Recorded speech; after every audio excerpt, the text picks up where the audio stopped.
안녕하세요. 인생은 협상이다의 미녀 개그우먼 장윤입니다. 오늘도 협상 전문가 황세영 교수님 모셨습니다. 안녕하세요. 네, 안녕하세요. 네. 계속 웃으시네요. 아니 완전 적응됐어요. 완전 적응됐어요. 네. 이제 협상이라고 하면 인생의 고민이나 갈등을 해결해 나가는 과정이라고 하잖아요. 예. 저희가 몇 주 전에 이제 일반인 청취자분들한테 후기에 좀 고민 같은 거 올려주시면 저희가 같이 머리를 맞대고 해결해 보도록 이제 말씀을 드렸는데 이 방송이 나갈 때쯤 한 개라도 올라왔겠죠? 근데 고민이? 지금 우리 그 팟캐스트 팟빵에는 후기 올리는 날이 그렇게 길지가 않은 것 같아서 아니에요. 굉장히 길게 쓸 수 있어요. 예, 써주시더라고요. 그래서 이제 예를 들어 교수님은 지금 뭐 고민이 있어요? 최근에 작은 거라도? 작은 거 고민 없는 사람이 어디 있겠어요. 네, 여러 가지 고민들이 많이 있죠. 어떤 게 기억나는 게 이제 최근에? 네. 최근에 제가 이제 새로운 곳에서 강의를 시작을 했는데 네.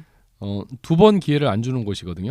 그러니까 한 번 해서 강의가 먹히면 살아남는 거고 네. 아니면 아웃 뭐 이런 느낌? 그 지금 어떻게 됐어요? 아웃되진 않은 것 같아요. 진짜요? 그래서 이제 한 고비는 넘기지 않았나 싶은 느낌. 매번 강의마다 그렇게 긴장감이 있는 거예요? 뭐 매번 강의마다 긴장감이 있긴 한데 제가 이렇게 첫 해 한번 전체 강의를 네. 몇 주간 했거든요. 네. 그래서 기본 강의가 그래도 괜찮았어요? 나쁘지 않았다 뭐 이런 느낌. 이렇게 네. 또 틈새에 자기 자랑을 아니, 그래서 저 정말 고민 많이 했었어요. 이거 어떻게 해야 되나. 네. 근데 다행히 아웃은 안 될 것 같은 느낌이에요. 저는 이제 어머니가 자꾸 시집을 가라고 자꾸 그래요. 그거 어제 오늘 얘기 아니잖아요. 아니 지금 요즘 좀 심해졌는데 심해지셨어요? 네, 저는 자리를 잡고 돈을 좀 모으고 가고 싶다 하는데 부모님은 네 일은 미래를 알 수 없기 때문에 한 살이라도 그렇죠. 어릴 때 가는 게 더 플러스다. 굉장한 갈등 상태에 있어요 지금. 갈등 상태. 누구 말이 맞는 것 같다고 보세요? 저는 제 말이 맞는 것 같은데 그러세요? 네. 부모님이 결혼정보회사에 네, 번호를 넘겼나 봐요. 아 그래요? 그 뚜 아줌마한테 그렇게 전화가 와가지고 설득을 하세요. 아줌마가 아유 아주 괜찮은 총각 있어 이러면서 말씀하시는데 그럼 만나보셔야지. 뭐 이미 번호도 넘어갔고. 근데 뭐 아직 입금한 상태는 아니기 때문에 입금을 안 했는데 전화가 왔어요? 네, 일단 설득을 해서 제가 넘어가면 이제 하는 건데 오 그래요? 이럴 때 어떻게 해야 될까요? 제가 볼 때는 이제 윤희 씨가 이제 넘어가야 될 나이 같은 느낌인데. 아니 아직도 줄 섰어요 남자들이. 남자들 줄 섰어요? 네. 부모님은 왜 그렇게 커플 매니저한테 전화를 하셨어요? 요새 뚜라고 하면 안 돼요. 뚜 아닌가요? 커플 매니저라고 해야 돼. 제 나이가 나오네요 여기서. 그분들 큰일 나요. 커플 네. 매니저. 제가 아시는 분이 그 대한민국 커플 매니저 1호인데 네. 그분이 하는 얘기가 이때까지 수천 쌍을 이렇게 해갖고 천여 쌍 이상을 맺어줬거든요. 네. 근데 여성이 35이 넘으면 선이 뚝 끊긴대요. 전 아직 몇 년 남았네요. 많이 남지는 않은 것 같은 느낌이라. 몇 년 남았어요. 왜냐하면 사람들이 생물학적으로 이제 그 나이가 지나가면 아이를 갖기 어렵다는 걸 알기 때문에 네. 그 전까지는 쭉 들어오다가 놀랍게도 그 순간이 되면 딱 끊긴대요. 그렇군요. 자기 회원들 이제 수만 명이 있으니까 그분은 이제 통계적으로 알잖아요. 교수님 이름 대고 가면 디스카운트 되나요? 제가 그거는 어레인지 해드릴게요. 디스카운트 해드리는 걸로. 그리고 뭐 네. 거기 좋은 회원 양질의 회원들도 많다 그러더라고요. 거기 뭐 지분이 있으신 건 아니죠? 뭐 누구 소개하면 20% 받는다든지 뭐. 저보고는 저번에 뭐 어떤 할머니가 1,000억 원이 있는데 말상대가 필요하다고 얘기만 해주면 된다고 막 저를 꼬시더라고. 그래서 할머니가요? 네. 아니 뭐 할머니 그분은 아줌마라고 하대. 60세인데 1,000억 원 있는데 얘기만 들어주면 된다고. 그래서 누나 내가 아무리 어려워도 지금 내가 누나. 이렇게 저보다 누나니까 벌써 꼬셨네요 누나라고. 팔아야 되겠냐고 막 그러니까 계속 꼬시고 있어. 난 회원도 아닌데. 근데 그 대화가 이제 말의 대화인지 몸의 대화인지 모르기 때문에. 아니요 그냥 말의 대화 몸의 대화는 아니 무슨 1,000억 원인데 말의 대화겠지. 말의 대화로 그렇게 돈을 주겠다. 하여튼 뭐 네. 양질의 회원들이 많다고 하니까 제가 윤희 씨는 한번 소개해드릴게요. 네. 굉장히 마음이. 근데 이제 또 뚝 끊겼다가 네. 45살이 넘으면 또 들어온대. 너무 같잖아요. 그때는 이제 네. 뭐 꼭 아이를 갖는다 이런 거는 이제 바라지 않으니까 소울메이트를 찾는. 그러니까 이제 뭐 그렇죠. 갔다가 돌아오신 분이라든가 뭐 이렇게 해서 또 네. 들어온다니까. 전혀 도움이 안 되는 얘기네요. 하여튼 뭐 이 얘기 왜 한 거죠? 어쨌든 네. 여러분들도 이제 고민이나 갈등 있으신 분들 올려주시면 네, 고민이지. 저희가 해결책을 같이 찾고 이야기하는 시간 갖도록 하겠습니다. 음. 네, 오늘은 어떤 협상에 대한 얘기를 해주실 건가요? 오늘은 이제 교실 이데아인데요. 네. 학생들 얘기를 좀 할까 합니다. 네. 이건 조금 우울한 얘기가 될 수도 있는데 네. 우리나라가 OECD 국가 중에 자살률 1위잖아요. 네, 맞아요. 또 위기협상가들이 나가서 협상하는 상황이 10건 중에 FBI 같은 데 기준으로 9건이 자살 상황이에요. 아, 자살 기도 상황. 네. 인질 상황이라는 건 자주 발생하는 건 아니니까. 그쵸. 그래서 협상가들한테 중요한 부분이 이겁니다. 자살 관련 네. 상황. 그래서 특히 우리나라 청소년 자살률도 1위거든요. 그래서 이런 문제를 이제 짚고 넘어가지 않을 수 없는 네. 그런 거라서 예. 네. 청소년 자살 기도자 얘기를 좀 해볼까 합니다. 네. 예. 어떤 사례가 있나요? 예, 이제 어떤 학생이 하나 있었는데 네. 기환이라고 네. 이것도 이제 가명입니다. 가명입니다. 네. 예. 기환이라는 친구가 공부를 굉장히 잘했어요. 네. 그래서 우리 그 일반적으로 특목고라고 하는 국제고등학교 네. 이런 데 들어갔거든요. 그러니까 학교 다닐 때 거의 뭐 전교 1등 이렇게 하는. 근데 이제 남들이 다 부러워하는 학교를 갔는데 거기서 이제 왕따를 당해요. 이른바 왕따를. 예, 거기도 공부 잘하는 애들이 모인 거였는데 기환이가 유독 이제 좀 다른 친구들하고는 어울리지 않고 공부만 더 공부만 했나 봐요. 그래서 이제 학생들한테 따돌림을 받고 네. 뭐 하다 보니까 굉장히 힘들었던 모양이에요. 네. 우울증에 빠지고 해서 뛰어내렸어요. 근데 다행히 이제 화단 같은 데 떨어져서 죽지는 않았는데 네. 그리고 나서 이제 선생님들이 알게 된 거죠. 그 전에는 제가 좀 우울한가 보다 그 정도 했는데 막상 이렇게 실행을 하고 나니까 알게 된 거예요. 그래서 그 친구가 굉장히 남들이 볼 때는 좋은 학교 다니고 잘 할 것 같은데 개인적으로 스트레스가 엄청나게 많았던 거죠. 네. 근데 뭐 학생들이 그 자살 기도하는 청소년들은 사유가 여러 가지가 있는데 네.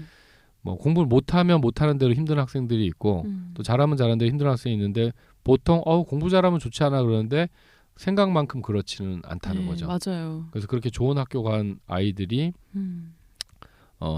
자살 기도하는 그 우울증에 빠지는 경우도 굉장히 많다는 거죠. 네. 그러니까 지나친 이제 경쟁에 여기 빠져 있고 그 몇 해 전에 윤희 씨 그 기사 나온 거 기억나시나 모르겠는데 네.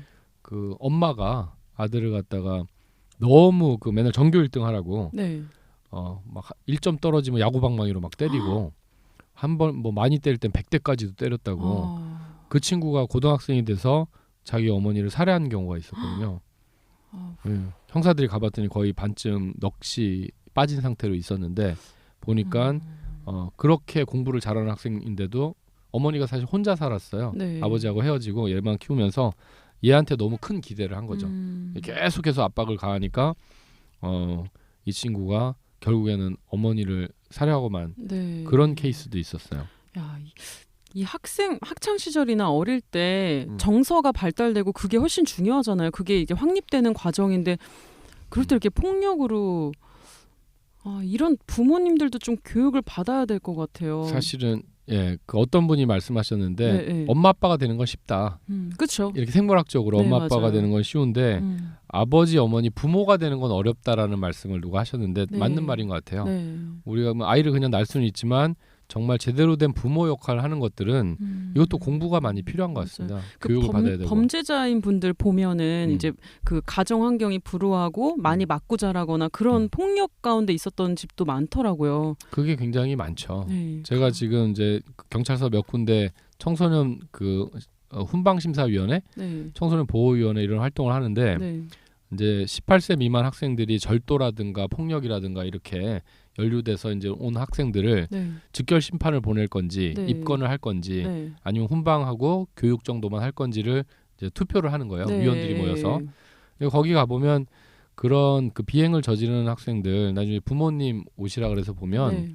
양부모 가정보다는 확실히 편부모 가정들이 많고 또 부모가 같이 산다 하더라도 그렇게 그 둘 사이에 가정 폭력이라든가 싸움을 많이 하는 그런 가정 아이들이 많이 흔들립니다. 사실. 맞아요. 그러니까 편부모가 꼭 뭐 나쁘다 이건 아닌데 보통 억척스럽게 이제 생활력 있게 살아야 되니까 아이들한테 사랑을 못 주기 때문에 그런 갈급한 걸 다른 폭력이나 다른 걸로 채우는 경우가 많더라고요. 그렇죠. 네. 그래서 이제 뭐 그 다양한 원인들이 있지만 네.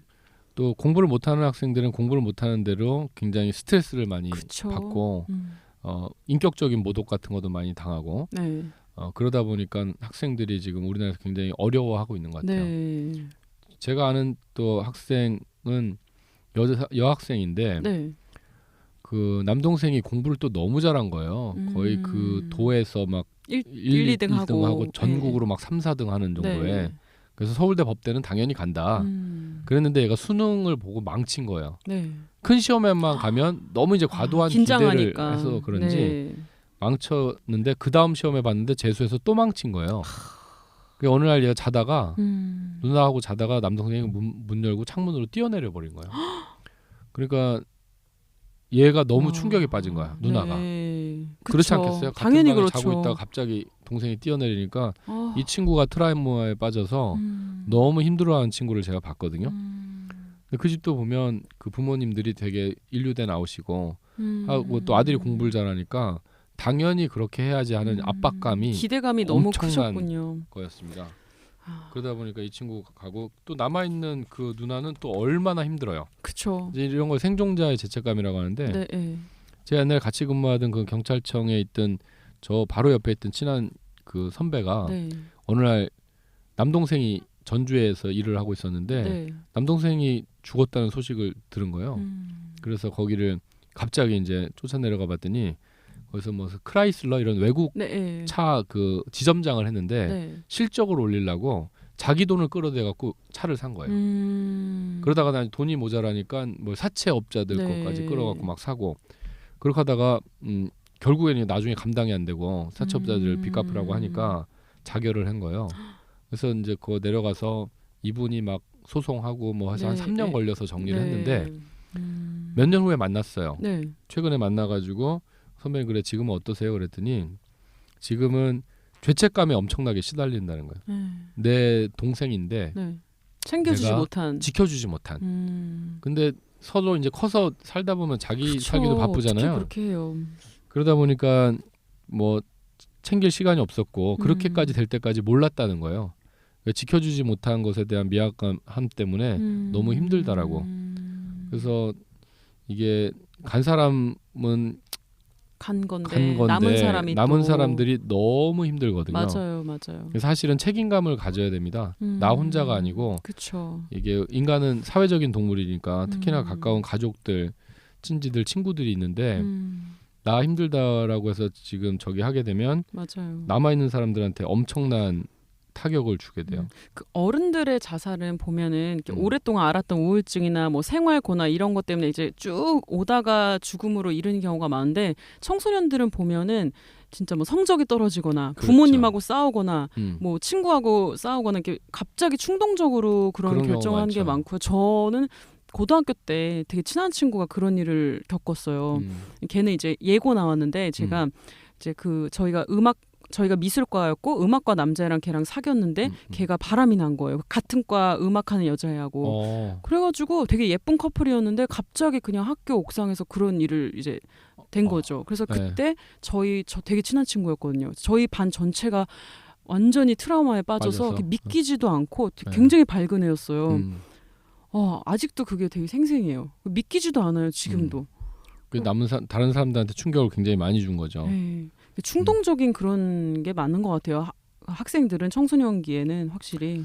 그렇죠. 학생들은 특히나 이제 넓게 생각하지 못하고 네. 지금 자기가 가지고 있는 관계, 현재 상황 이런 것들이 모든 것인 것처럼 느껴질 때가 많거든요. 네, 맞아요. 그러다 보니까 충동적으로 자살하는 경우가 훨씬 많죠. 네. 그 또 어떤 사례가 있었나요? 이제 뭐 이런 사례들은 굉장히 많은데 네. 지난번에 우리 그 백화점 사례도 한번 얘기했었잖아요. 네, 맞아요. 그 진상 고객이 막 또 괴롭혀가지고. 그리고 이제 학생들이 보면 얘기할 데가 없어요.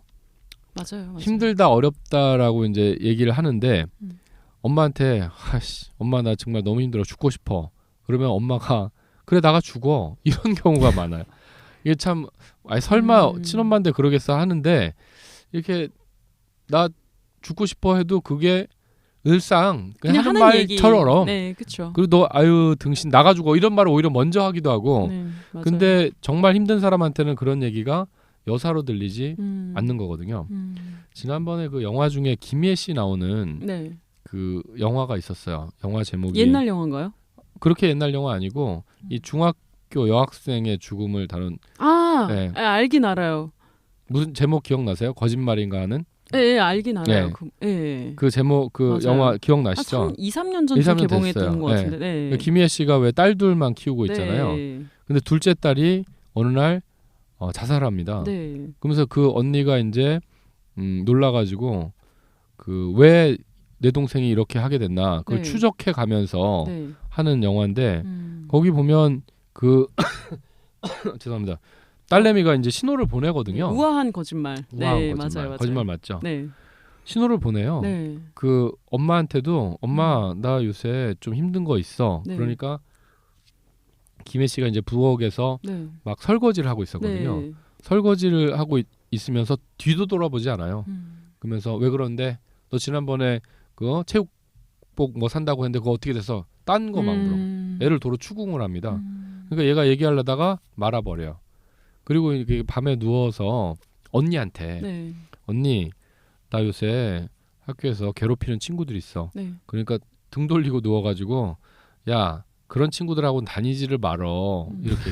그냥 흘려듣듯이 그냥. 근데 걔들 아니면 친구가 없는데 그럼 혼자 다녀 뭐 이렇게. 그러니까 엄마한테도 얘기 못해 언니한테도 얘기 못해 얘기해봤지만 진지하게 안 받아들여지는. 그렇죠. 그러니까 나는 막 석 달을 고민하고 한 얘기를 3초 만에 무시해버리는. 야 다 그런 거지 뭐 그거 가지고 뭐가 힘들어? 이런 식의. 그러니까 얘기할 데가 없는 거예요.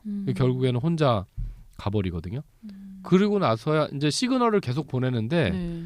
그 신호를 캐치를 못하는 거예요.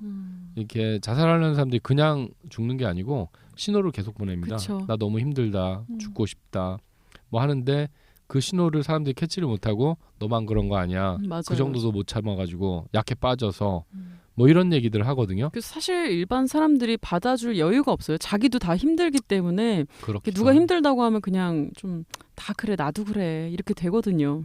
그래서 너만 그런 거 아니야 이렇게 하는 것들을 하지 말아야 되거든요. 이거 어떤 위로를 해줄 수 있을까요? 이런 사실은 경우에. 일단 힘들다고 하면 네. 진지하게 받아들여야 됩니다. 그래서 어떤 게 힘든데 하고 물어봐주고 네. 무슨 점이 제일 힘들어? 그러면 이렇게 얘기를 하잖아요. 뭐 네, 친구가 네, 괴롭히고 아 그래? 그럼 어떻게 된 거야? 좀 더 들어주고 이렇게 적극적으로 반응을 해줘야 됩니다. 네. 진상을 파악해서 들어보면 정말 힘들 수 있잖아요. 네. 그러면 뭐 같이 대책을 세워준다든가 네. 친구들하고 자리를 마련한다든가 뭐 여러 가지 방법들을 할 수가 있거든요. 그리고 교수님 같은 경우에는 일할 때 말고 실제로 주변 사람들이 어려운 얘기할 때 진심으로 그렇게 막 듣고 시간을 내주고 그런가요? 저는 학생들이 와서 저번에도 잠깐 말씀드렸지만 학생이 자살하고 싶다고 죽고 네. 싶다고 한 경우 있었다 그랬잖아요. 네. 보니까 진짜 그 부모님 뭐 이혼하시고 새로 들어온 아빠가 계속 폭력을 네. 가하고 뭐 그런 친구들 얘기를 늘상 들어주고요. 지금도 저희 학생들 중에 보면 손목을 그은 자국 있는 애들이 있어요. 옛날에 자살 기도했던 친구들. 그런 친구들 얘기 지금은 어떠냐 계속 얘기 들어주고 같이 밥 먹으면서 어떻게든 애를 살리고 봐야 되잖아요. 근데 학생은 약간 교수님과 학생의 사이 외에 이제 예를 들면 친한 친구나 이 주변 사람한테 하는 게 또 다르거든요. 친구나 주변 사람 하는 얘기 다른데 네, 그분들한테 올해 소홀할 수가 있거든요. 네. 연초에도 제 친구가 한 명 자살을 했는데 그 친구는 이제 사회에서 만나서 한 1년 정도 된 친구였는데 네. 어느 날 이제 연락이 뚝 끊어지고 네, 네. 그 친구는 이제 경제적으로 여기저기 빚을 너무 많이 져서 네. 제가 보니까 제 것도 사실은 좀 가지고 왔는데 뭐 이렇게 얘기할 만한 처지는 못 됐던 것 같아요. 네. 그런 거 말고도 주변에도 그런 사람들이 많이 있죠. 요즘 정말 우리나라가 OECD 국가 가운데 1위라고 하는데 자살률이 왜 이렇게 많은지 모르겠어요. 제 주변에도 여러 명 있는 거 보면 정말 좀 흔한 일일 수 있어요. 우리 얘기고. 우리나라는 지금 그 38분마다 한 명씩 자살을 기도하고 46분마다 한 명씩 성공하는 나라입니다. 그러니까 1시간 지나고 나면 진짜. 어디에선가는 자살로 죽은 건데 네. 또 청장년 사망 1위거든요. 네. 청장년이 병에 걸려 죽을 일은 잘 없기 때문에 그렇죠. 그래서 그 굉장히 심각한데 국민 128명 중에 한 명은 가족 중이나 네. 가족 중에 자살한 사람이 있을 정도로 너무나 많은 사람이 자살하다 보니까 그런 거죠. 근데 이게 보면 자살이라는 건 전염성이 있습니다. 맞아요. 한 명이 하게 되면 우리 최진실 씨 네, 가고 나서 그 남편하고 맞아요. 동생하고 다 네. 맞지만 특히 가족 중에 자살자가 있으면 보통 사람보다 6, 7배 자살 확률이 더 높거든요. 전염성이 있기 때문에 맞아. 이거 쉽게 생각할 문제가 아니고요. 뭐 보건복지부나 이런 데서 자살 예방센터다 해서 많은 대책들을 하고 있지만 네. 아직 효과를 거두고 있지 못해요. 오히려 늘어나고 있으니까. 네. 근데 일본 같은 경우에는 우리가 거의 한 지금 인구 그 10만 명당 29명이라면 네. 일본은 한 16명 정도로 줄였거든요. 어떻게 줄였어요? 일본은 네. 학교에서 이걸 교육을 하기 시작했어요. 초등학교서부터 생명 존중 교육이라는 이름으로 학생들한테 자살 예방 교육을 합니다. 네. 그러니까 교통사고가 많이 일어나면 교통사고 예방 교육 하듯이 네. 자살도 예방 교육을 하고 나서 일본은 확 많이 줄였어요. 그래서 우리나라에서도 이제 조금씩 뭐 윤리 시간 이런 때 하고는 있다고 하는데 네. 좀 더 전면적으로 강력하게 네. 학교에서부터 어릴 때부터 교육을 해야 될 것 같아요. 네. 맞아요. 근데 뭐 예를 들어 다리에서 뛰어내리거나 그런 일이 빈번하잖아요. 보면 그렇죠. 그거 좀 울타리를 높이거나 뭐 그러면 안 돼요? 지금 좋은 얘기 이게 좀 하셨는데 방법을 막아버리는 거 있잖아요. 원인 차단. 자, 좋은 얘기 하셨는데 네. 그 미국 워싱턴에 가면 네. 엘링턴 다리라는 곳에서 네. 옛날에 그 1980년대 그 미 국무부 장관 딸이 네. 투신을 합니다. 네. 그래서 이제 높은 분 딸이니까 그 미 국무부 장관이 너무 이제 슬프셨겠죠. 네. 거기다 펜스를 설치해요. 지금 말씀하신 것처럼 이렇게 울타리 안쪽으로 휘어져가지고 네. 넘어가기 힘들게 네. 그 펜스를 설치했는데 많은 사람들이 펜스 설치한다고 뭐 이게 될 일이냐. 문제는 거기서 100m만 지나가면 탭스 다리라는 다른 다리가 있었어요. 네. 다른 다리가 네. 거기 뭐 100m만 가면 탭스 다리가 있는데 그리고 심지어 그 다리 끄트머리에 교각 같은 게 있죠. 네. 거기는 올라내리면 울타리가 없어요. 뛰어내릴 수가 있는데 네. 이게 무슨 효과가 있겠느냐 했는데 그걸 어쨌든 설치를 해놨으니까 네. 시간이 지나가고 나서 거기서 이제 자살자가 안 나온 거죠. 그럼 네. 탭스 다리에서는 어땠을까요? 글로 가서 뛰어내리겠죠. 그런 일이 발생하지 않았어요. 탭스 다리에서 100m 가기가 귀찮아서 안 간 거예요? 100m인데도 탭스 네. 다리로 사람들이 가서 뛰어내리지 않았고요. 네. 도시 전체의 자살률도 증가하지 않고 오히려 내려갔습니다. 그럼 이 사람들이 어디로 갔을까요? 집으로 갔어요. 이런 일이 왜 발생하는지 아세요? 왜요? 어려운 얘기하는 거 싫어하셔가지고 아니 하세요. 약간만? 네. 인간에겐 양가 감정이라는 게 있어요. 네, 양가 감정. 죽고 싶은 마음 반대편에는 정말 살고 싶은 마음이 있거든요. 네, 맞아요. 네, 그 사람으로 태어난 사람이 정말 죽고 싶은 사람은 하나도 없어요. 네. 살고 싶은데 현실이 너무 어려우니까 죽으려고 하는 건데 그 이면에 너무 살고 싶은 이 울부짖음이 있거든요. 네. 그래서 약간이라도 이유가 주어지면 그걸 네. 잡으려고 합니다. 형사정책연구원에 있는 어떤 분이 3,000건의 유서를 분석을 했는데 네. 그중에 어떤 여자 간호사분이 자기가 죽을 날짜를 일기로 써요. 네. 그래서 내가 몇 월 며칠 날 죽겠다 이렇게. 네. 그래서 D-1 D-Day가 왔는데 여자친구한테 전화가 와요. 친구가 전화를 해서 야 우리 내일 재밌는 영화 나왔는데 보러 가지 않을래? 어떻게 했을까요? 내일 죽으려고 했던 사람인데 그 영화를 그래 하면서 보러 갑니다. 그렇게 죽으려고 날짜를 잡아왔던 사람인데 영화 보러 간다고 가요. 그러면서 그 날짜가 어물쩍 넘어가거든요. 네. 이게 뭘까요? 이게 아까 말씀하신 그 양가 지푸라기라도 감정. 잡고 싶어. 사소한 이유라도 있으면 이래서 내가 못 주고 하고 잡으려고 한다는 겁니다. 네. 그래서 뭐 대단한 울타리도 아니지만 울타리가 있어서 내가 못 넘어갔네 하고 집에 가려고 싶어 한다는 거예요. 네. 자, 그래서 많은 사람들이 이렇게 억지로라도 네. 자살하는 걸 막으면 죽지 않을 수 있다는 건데요. 네. 그럼 또 이렇게 생각할 수 있을 거예요. 네. 이렇게 한다고 해서 그 사람들이 나중에 그러면 또 자살하려고 하지 않을 거냐. 그렇지 않을까요? 근데 거기에 또 다른 다리 얘기가 있는데 네. 금문교 사례가 있어요. 네. 샌프란시스코에 가면 여러분 골든게이트 브릿지라고 네, 들어보셨죠? 네. 금문교라고 있거든요. 그 다리가 생기고 나서 한 10몇 년 동안 3,000명 정도가 뛰어내렸습니다. 네. 근데 그중에 한 550명 정도를 경찰이 막아가지고 네. 그냥 체포해서 집으로 돌려보냈어. 네. 여기서 뛰어내리지 말라고. 네. 그래서 어떤 학자분이 그분들을 추적 조사를 해봤습니다. 네. 지금 어떻게 됐을까? 그랬더니 그중에 94%가 살아있거나 자연사했어요. 자살로 죽지 않고 살아있거나 병들어 죽었어요. 늙어서. 한 번 죽으려고 마음을 먹었다가 이제 그게 잘 안 됐을 그때 딱 경우 막았을 때 네. 끝까지 다 잘 살았다는 거예요. 그래서 이 그 다리 두 다리에서 주는 네. 우리한테 교훈이 있습니다. 네. 억지로라도 자살을 아까 특히 청소년은 더 그래요. 네. 지금 아이들이 그 사고가 넓지 않기 때문에 네. 당장의 것들에만 너무 터널 비전을 가지고 그것만 생각하고 있는데 그 순간만 넘기게 해주면 네. 죽지 않고 잘 살아갈 수 있다라는 그런 뭐 자연 실험이죠. 네. 이건 일부러 억지로 한 게 아니고 미국의 그 두 다리 사례가 있거든요. 네. 그러니까 이제 뭐 저희가 지금 다리에 울타리를 설치하거나 일본처럼 그 자살 예방 교육을 하는 게 참 좋은데 이제 일단 제일 중요한 건 주변 사람들의 힘든 얘기를 그렇죠. 잘 마음을 들어주고. 열고 좀 들어주는 게 너무 포인트 잘 잡았다. 좀 MC 너무 잘 보시는 것 똑똑한 같아요. 여자예요. 그러게. 스튜디오 빌린 시간이 다 돼가기 때문에 이제 마무리를 해야 되기 때문에 예.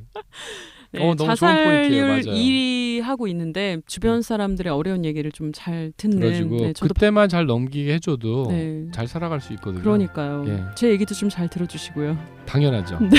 예, 파트너인데. 네, 오늘도 황세영 교수님 함께해 주셔서 고맙습니다. 예, 감사합니다. 네, 인생은 협상이다. 저희는 다음 시간에 다시 찾아뵙겠습니다.